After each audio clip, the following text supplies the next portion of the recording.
Well. We just had our first FOMC meeting with new Governor Chair Kevin Warsh, and man, was there a lot to unpack. This is ultimately something that is going to impact your real estate. It's going to impact your cost of capital and borrowing, your next deal. It's going to impact the stock market. It's going to impact crypto. It's going to impact the global markets as a whole. And as an investor, we don't have a crystal ball. Nobody does. But there are a lot of data points that we can look to that can help us analyze probabilities. And as those probabilities increase or decrease, we as investors can determine how we want to position ourselves and adapt and protect our downsides and try and capture our upsides. And there were some clues in last week's speech. There are also some other data points with the Iran conflict, with energy prices and oil, with policy and legislation that broke last week that we need to look at to determine how do we navigate the coming weeks and really through the remainder of the year. I'm going to give you my thoughts coming right up.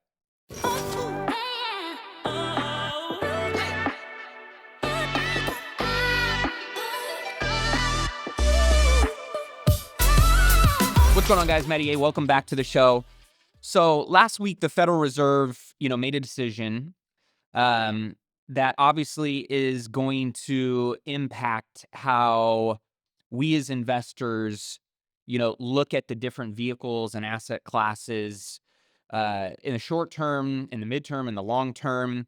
And, especially anytime there's a regime change, I think it's really important, as you saw many investors and the markets respond accordingly to what they saw and hear, to study the cues and the clues that are often found in tone, in decisions, in the overall, sentiment that you see individual investors, that you see retail, that you see institutions, and ultimately that you see kind of the global economy respond with.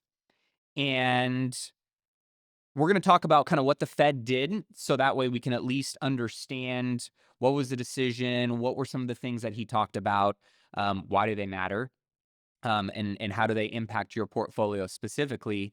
And really just, as a real estate investor, obviously I'm in stocks and crypto, much smaller than I am in my real estate stuff.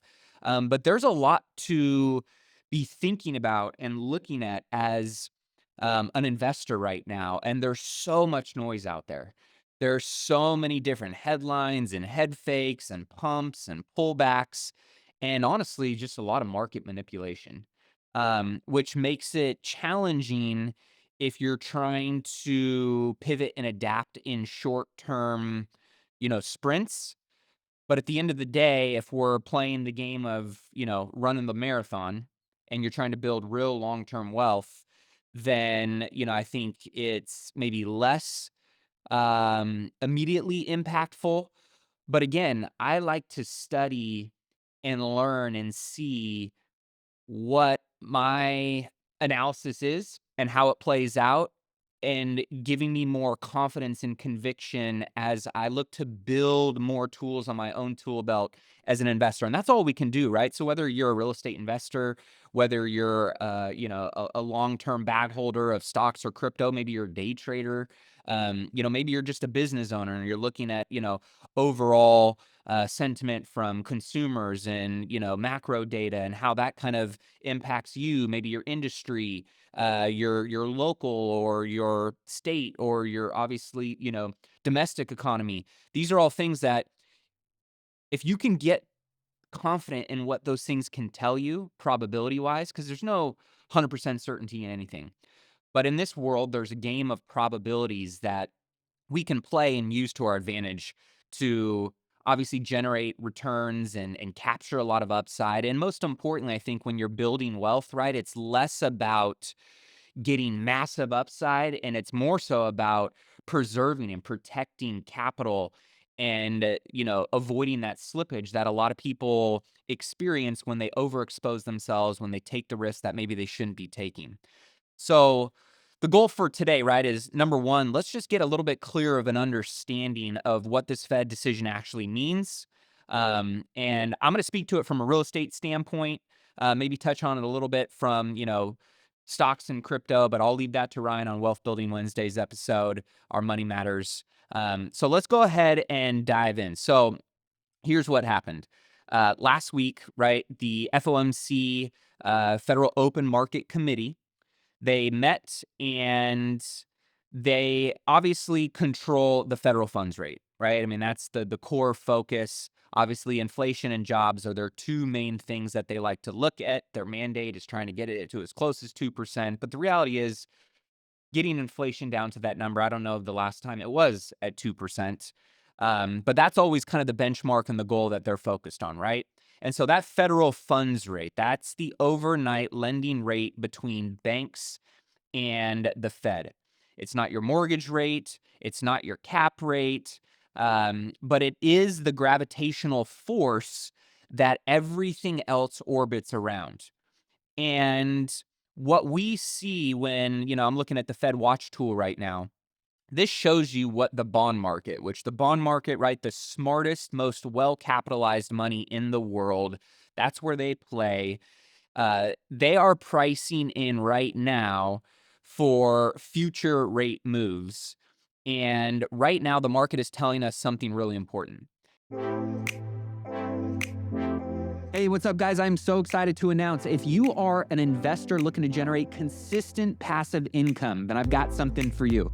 I just launched the Imagos Income Fund. It is a private investment debt fund. So instead of relying on long-term appreciation or big exit events like most real estate syndications do, we decided to keep it simple, focused on first position asset-backed lending, just like a bank, meaning your investment is backed by real collateral and structured to produce income from day one.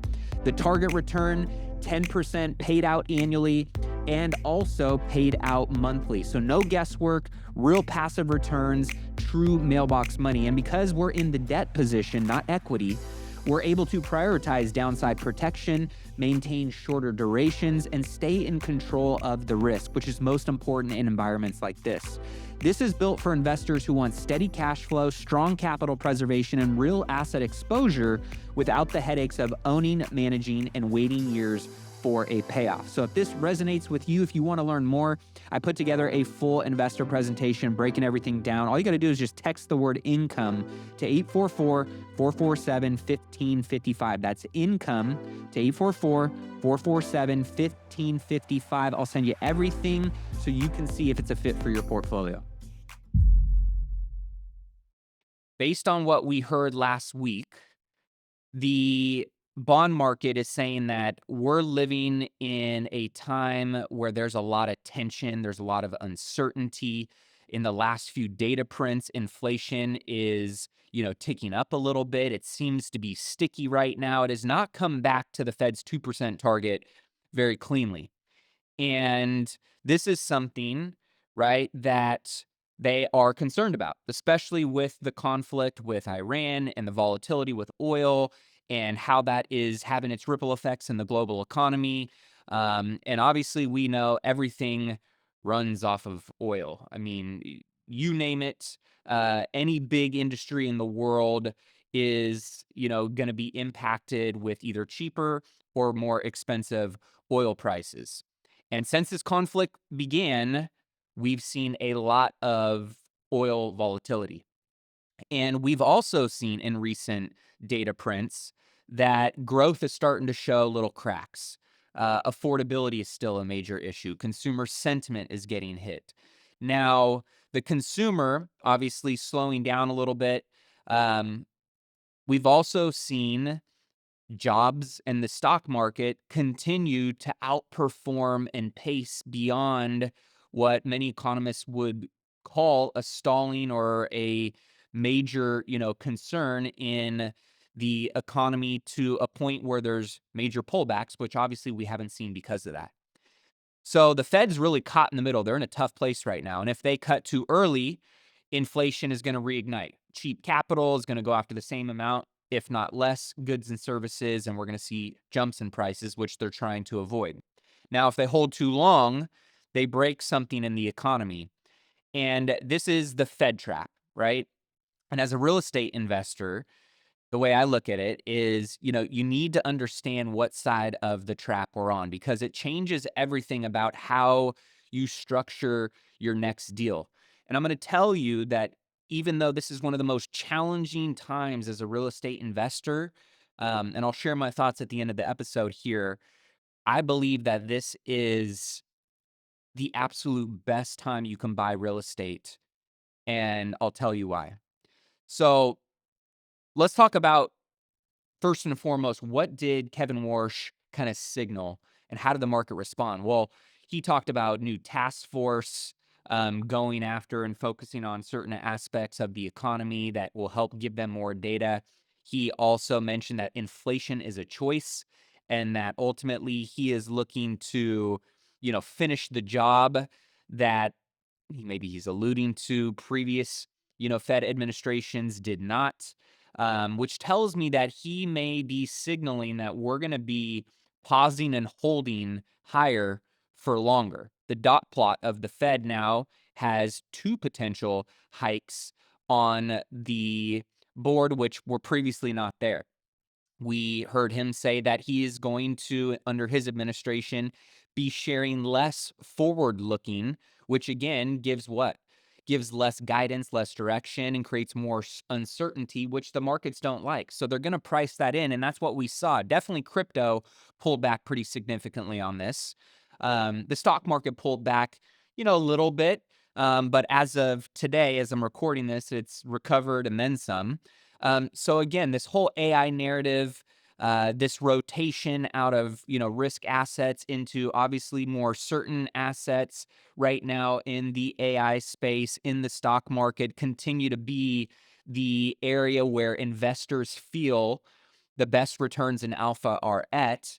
And at some point, that's going to run its course.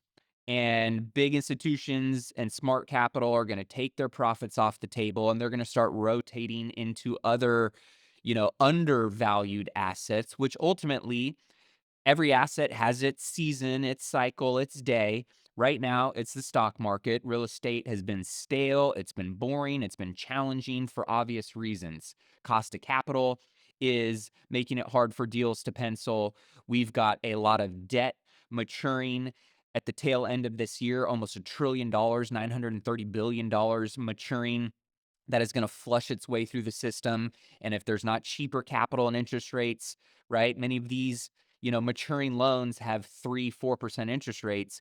Well, their deals are going to look a lot different. Their valuations are going to look a lot different with 6.5 or 7% interest rates coming to the table, right? The cost of insurance, the cost of construction. There's a lot of headwinds in real estate that have made it a very challenging market.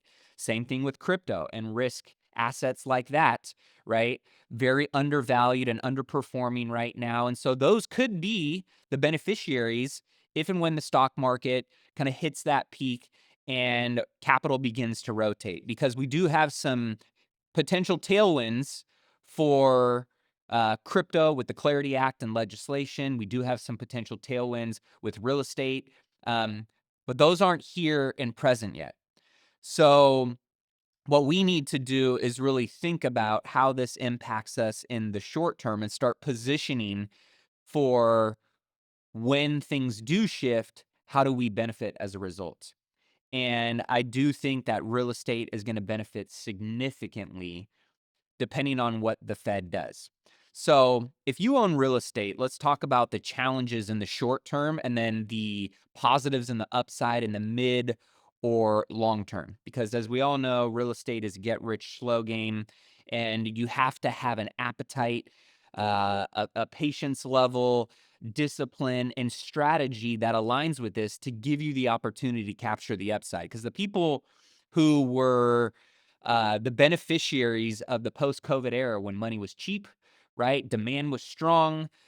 We saw a lot of positive tailwinds in the space. Guess what? The people who were positioned in those assets before significantly benefited as a result. And the people who came in also benefited, but the people that came in on the tail end of that and were late, guess what? They're trapped. They're stuck And that is ultimately what we have seen create some pain and some hardship in the short term, and probably what we're going to see here in the midterm as well. So if you own real estate and the Fed is going to pause rates, right now we're not seeing any more rate cuts projected for this year. I know Ryan was talking about us getting a rate cut in July. We were talking during the FOMC, and he's like, man, I'm going to have to fall on my sword on this. So I'm going to hold him to it.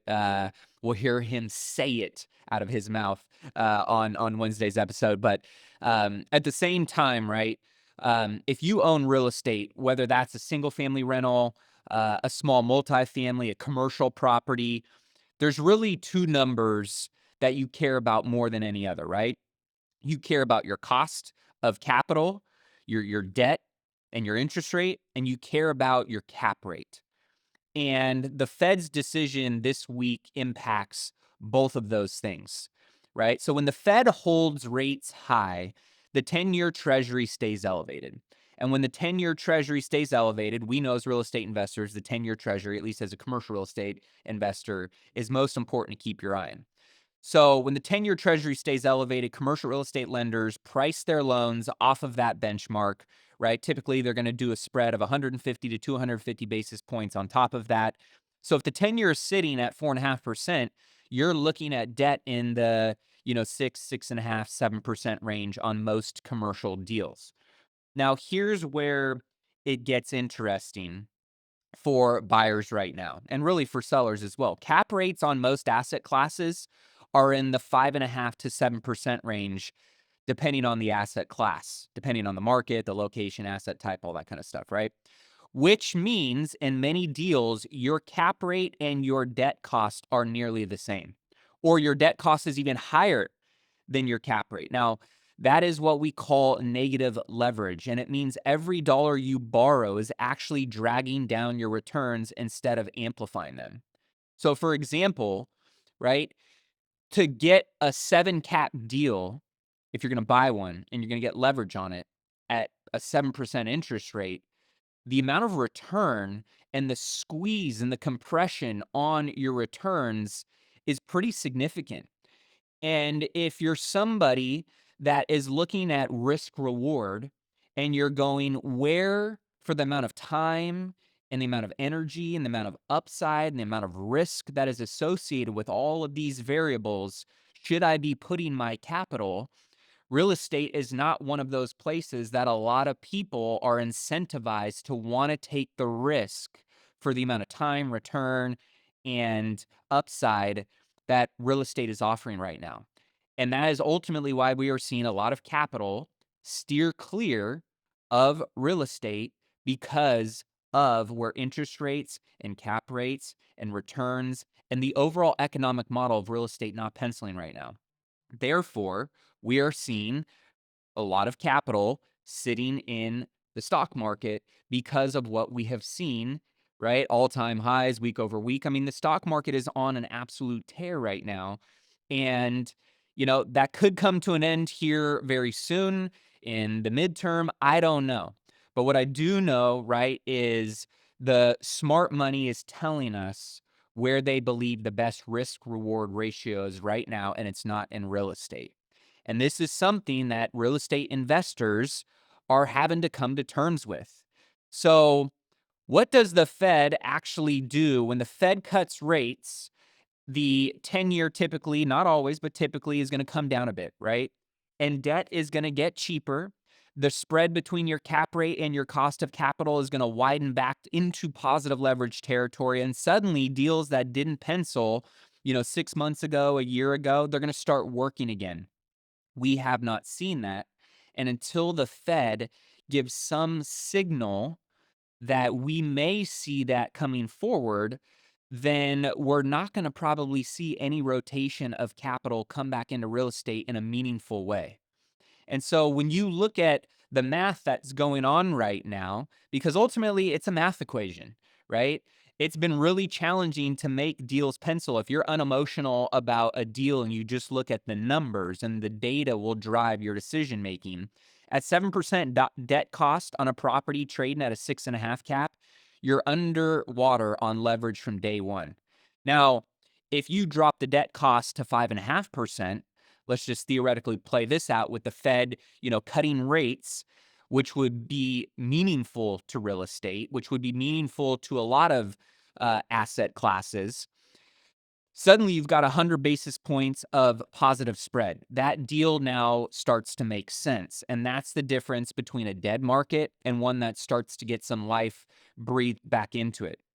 And so here is what I want you to sit with. The best deals in real estate history were not bought after rate cuts. Yeah, you can make the argument, in the post-COVID era, which again, black swan event, and that was a small window of time. But the best deals, if you historically go back and look at all the data, were bought while rates were actually inflated. They were still high. We were in stale, boring, slow, sideways markets. And they were bought when everyone else was sitting on the sidelines. Now, you might be able to make some correlations between what I just said and the market that we're sitting in right now, or had been sitting in for the last couple years. By the time the Fed cuts and positive leverage is obvious, the pricing has already moved. The window for the best opportunities long term is before the cut, not after. Is when things are stale, when things sound and look depressed and are boring and nobody wants to touch it, where everybody's sitting on the sidelines, where everybody's talking shit on that asset class. The best deals in real estate are not bought after rate cuts. They are bought they are bought when everyone else is waiting for the quote unquote deals to show up. Here's the thing about most investors right now. They're consuming a ton of content, but they're not actually more informed. They're reading all the headlines, they're watching the tickers, they're following all the noise that mainstream media wants you to follow. And at the end of the day, you're still not informed on what it actually means for your deals, for your portfolio, or for your next move. So if you're listening to this right now, I don't think that's you. I think that you actually want to understand what's happening, how it impacts your investments, what you should be doing going forward, what you shouldn't be, and not just reading about it. That's why I decided to build the Wealth Intelligence Brief, a newsletter sent to you 3 times a week directly to your inbox, where we cut through the noise. We send you the macro data, the real estate intel, crypto signals, and all the unfiltered takes in 5 minutes or less for free. Eliminate the noise, keep the edge. Sign up by texting the word WIB to 844-447-1555. That's WIB to 844-447-1555. So the Fed is not going to save your deal. And the Fed is also, in my opinion, not going to kill your deal. This is why underwriting and being smart and conservative and having buffers and safety nets built in are how you win long-term and protect yourself in the short and the midterm.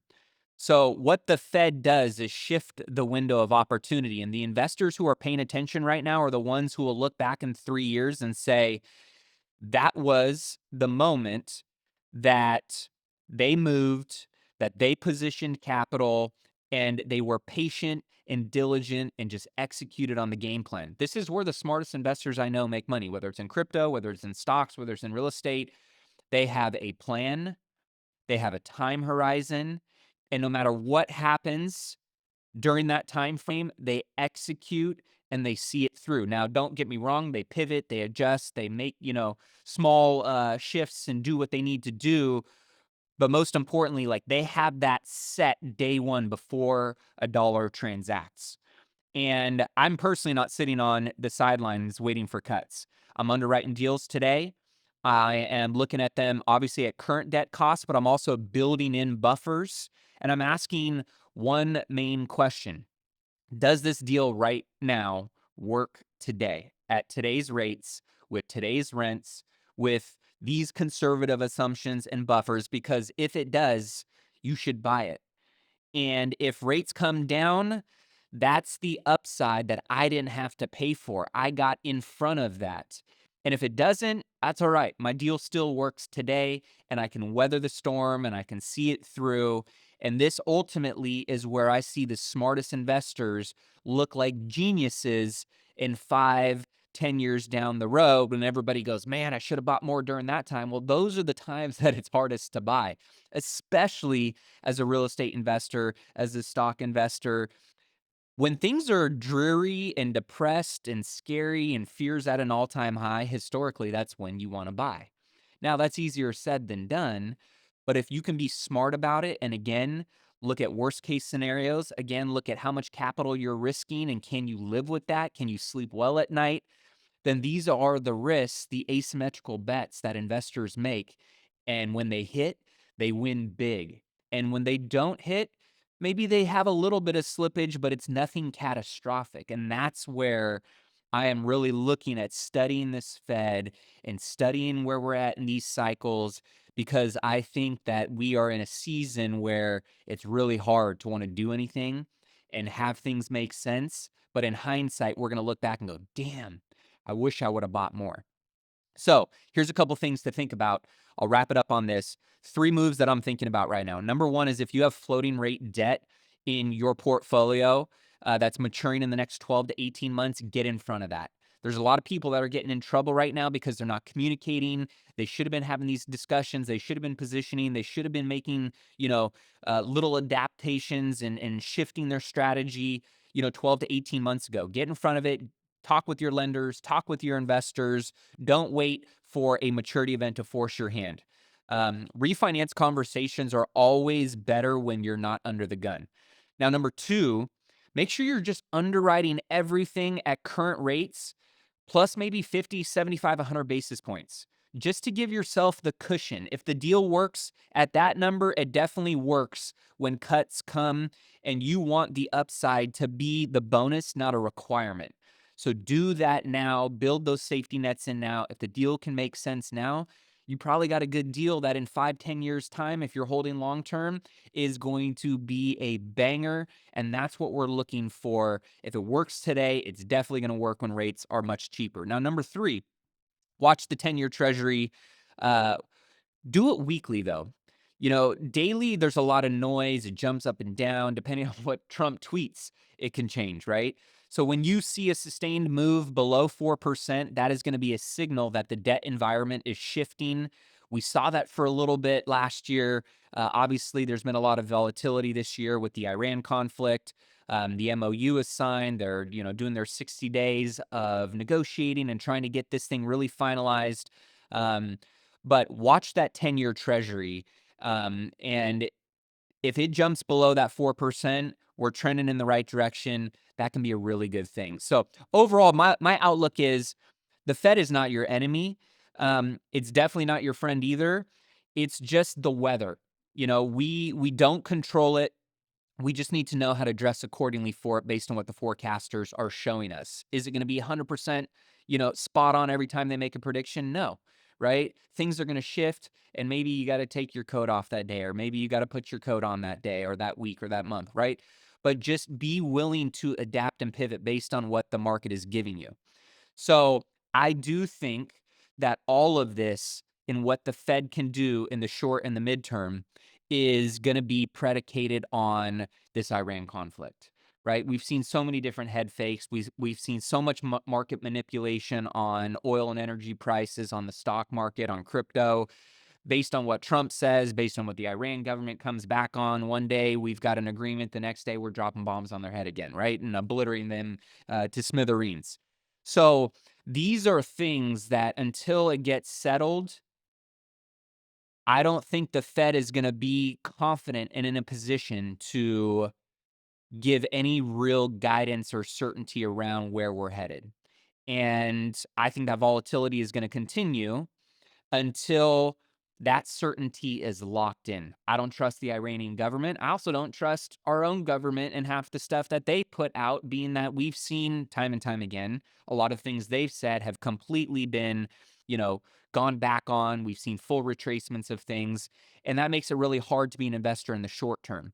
So now is the time to pay attention to the macro data. Most importantly, it's going to be inflation, right? If they get energy prices under control, if the Strait of Hormuz reopens back again, if this Iran conflict doesn't escalate, I think we're going to see that inflation strip off and eventually ripple back into a lot of the areas that we've seen it create the uptick in inflation, and the markets will respond accordingly. The Fed will respond accordingly. I think we could see some beautiful opportunities result of that. We do need cheaper cost of capital.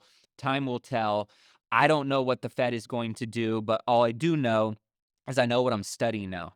I know what I'm paying attention to, and those are the things that we can control versus the things that we can't control. So hopefully this was helpful. As always, if you guys enjoyed the episode, don't forget to leave a review. We're always trying to push to get reviews. Don't forget to share this with somebody that you think could get some value from it. Give me your thoughts. What do you think the Fed is going to do? Are we going to see pauses through the remainder of the year? Are we going to see rate cuts? Shoot me a text, 844-447-1555. We are going to be setting up streaming to do more of this live. So we'll keep you guys apprised as to joining the live streams and having real dynamics and conversations with us. But as always, keep doing the work. Most importantly, these are the times that we can lean in and use the training ground to sharpen our tools, our edge as investors. And that's my goal, right? I just want to continue to get good as an investor because most people just respond and react to everything. They just take it as if they have no control over their fate, their destiny, their future. I really believe like this is one of the greatest training grounds and opportunities to become better as an investor ever in our lifetime. And I think we can get rewarded significantly and handsomely for it, change our lives, our families' lives, future generations' lives. And that's what makes this freaking fun. So as always, keep investing in yourself and your wealth on your march to $1 million and beyond. We'll see you guys on Wednesday's episode. We got Ryan back in the studio. We'll unpack everything from his thoughts, stocks, crypto, real estate. As always, thanks for listening. We'll see you in the next episode. Cheers. Well, that wraps up today's episode. Thank you so much for tuning in. As always, you guys know this show would not be what it is without you, the amazing listener, the support, sharing this out with other people who can gain value from it, taking 60 seconds to leave a review. If you haven't done so already, those things mean the world to us and ultimately help us spread this message out to as many people as we possibly can to help them on their wealth building journey. If you have any particular links or resources that you're trying to track down that were mentioned in this interview, be sure to check out this episode at millionairemindcast.com, where you can find access to all that information. And of course, if you haven't checked out the Wise Investor Vault yet, be sure to head over to wiseinvestorvault.com to check out all the tools, all the resources, the checklists, the spreadsheets, the trackers, all kinds of amazing things that can help you on your wealth building journey at the wiseinvestorvault.com. If you haven't connected with me on social media yet, I'm consistently putting out more content, stories, value to help you on your wealth building journey. And one of the best and most exciting things for me on a weekly basis is getting to connect with you guys. Getting your DMs, hearing what things impacted you, what you need help with is a big way that we continue to drive the content for this show. So if we're not connected and following each other on Instagram, on social media at official Matty A, give me a like and a follow. Would love to connect with you there. And of course, don't forget to get on my deals list. If you're an accredited investor, you want to look at more deal flow. You want to see what deals I have access to, what deals I'm raising capital for. This is an exclusive list that I only put out to my accredited investor list, my Millionaire Mindcast family. So text the word deals to 844-447-1555. And with that being said, thank you again so much for supporting the show. Until next week's episode, keep investing in yourself and your wealth on your march to $1 million and beyond. Cheers.